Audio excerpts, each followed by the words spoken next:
شروعه dab macho laga soo qabanayo loo qabanayo hadii ay leeyahay meel kamida ilad garhood oo leeyahay rootiile iyo cilif weyn mashruuca hadii aanu ka hadalay horena waanu uga hadalay hadii rawaanu ka hadlaynaa cidna ku aflagaadeyn mayno shirkayagan madaxweyne in badan baad martay dal iyo dibad ba waxaad u martay tiraafka Soomaaliland aad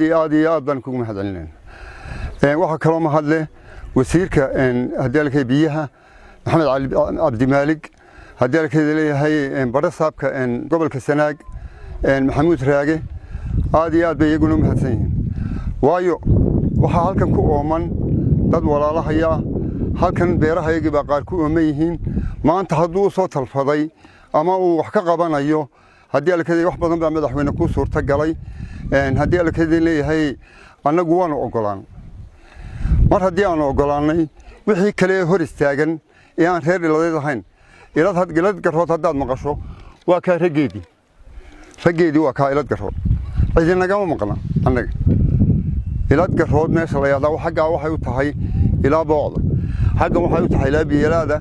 xagga waxay u tahay ilaa iyo gurmaan xaggan ilaa galool meel la yiraahdo hal ilaa kala dhacda waa dal aad u fara badan dal ragga ku soo googay ceelka horaan wuxuu uga qaban ceelka damajo raggaas hore wuxuu uga qabtay tacab ka galay tacabkayagii hore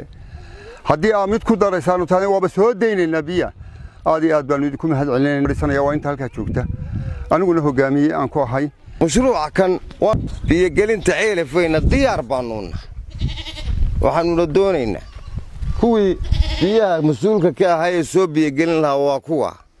mashaariicdana waana la sheegay waana wax jiro waa la sugayaa iyana biyo gelinta way ku jiraan kiinsa deegaanka loo imanayo ay wax kala goosanayaan biyo gelinta ceelif weyn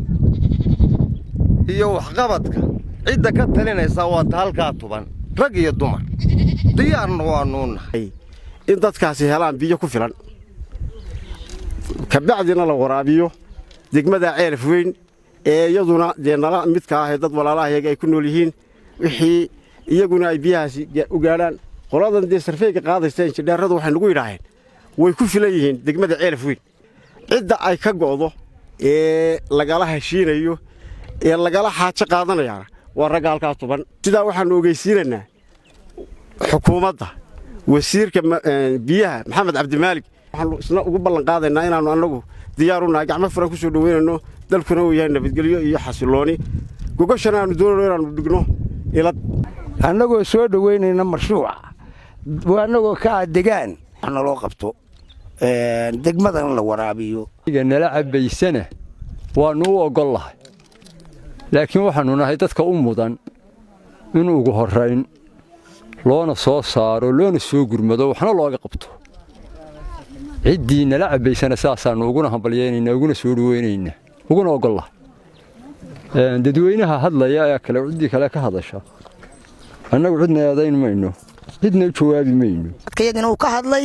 biyaha ku jira ilad garhood gaar ahaan damajo walaalaha iyaga reer ceelif weyn markii hore way nala cabi jireen biyaha oo halka iyagaas biyo u biyo ahayd hadeerna mashruuca laga soo saarayo damajo diyaar baan u nahay raalina waan ka nahay walaalaha iyana loo soo saaro oo ay nala cabaan anala naloo soo saareen cabno haday tahay rootile waanu nahay raadana haday tahay rootile haday tahay biyalaada haday tahay maxay haytay balanbaal inta waa oomane mashruuca laga bilaabayo deegaanka ilad garhood waliba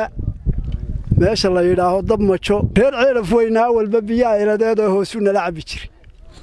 kuwaana asna haday nala cabaan diyaar baanu nahay sida ragga horeba sheegay